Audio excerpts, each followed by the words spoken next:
Okay, so now you're going to be bringing all your parts of your research paper together into your final copy.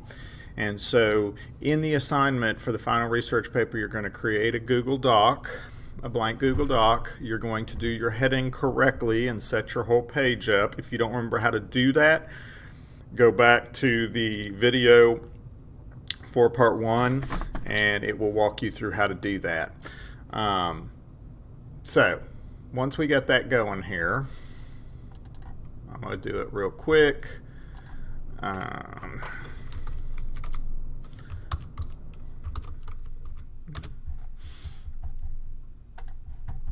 Do my setup real quick here.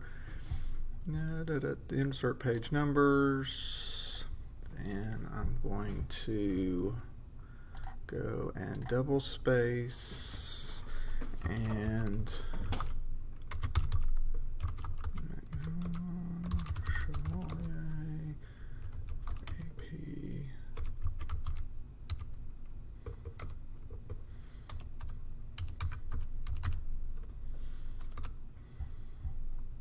you'll want some title.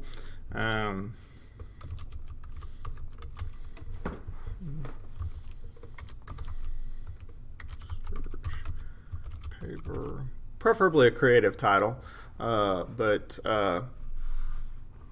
give me something there. You'll hit enter. Now, when you go to your part one, your part two, your part three, let's pretend this is my part one. I'm going to want you to use, I gave you some comments in part one. Part two and part three, you need to go check for those same errors.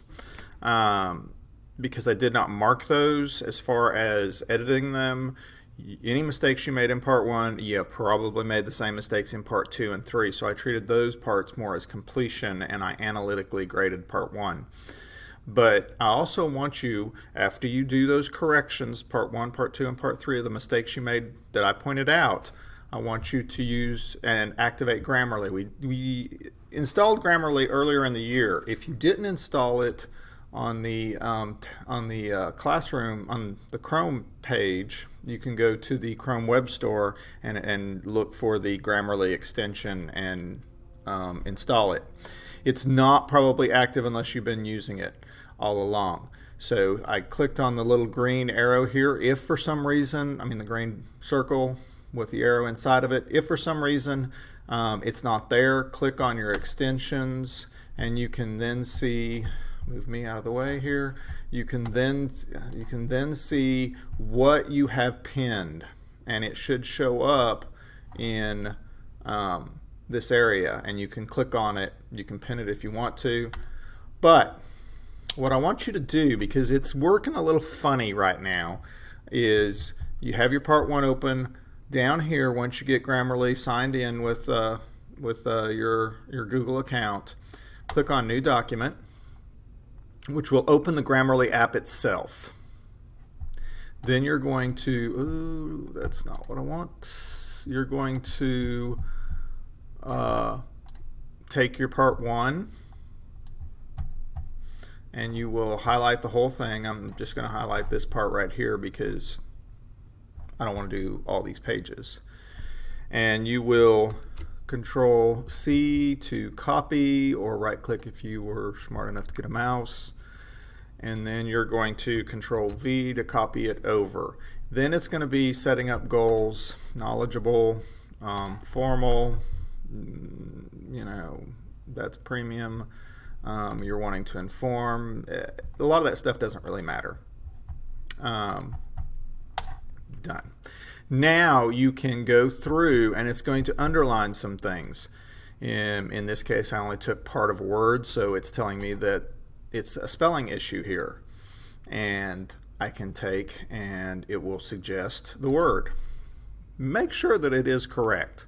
These blue ones are more stylistic. You can look at them and see if you want or should make that change. Sometimes you should, sometimes it's more of a stylistic thing that we're not worried about. Once you have done that, then you can take your corrected copy and you can bring that over to your research paper, paste it over. Now when I pasted it over, it did some weird stuff here. It carried over my centering. So I see that here on the left side, I need to go back and tell it to go back to the standard flush left. The only thing I'm going to say is that the highlighting of your sentence constructions goes away. It doesn't carry across. So you'll want to go back to your sample paper and look at where your sentence constructions were and then highlight them again.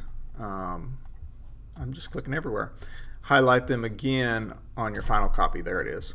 And because they are going to stay highlighted. Quotes are not highlighted. Quotes are not italicized. They just have their citation. And I will be back with you Monday. We will finish this up. It is due Monday. You will be turning in your Chromebooks on Tuesday.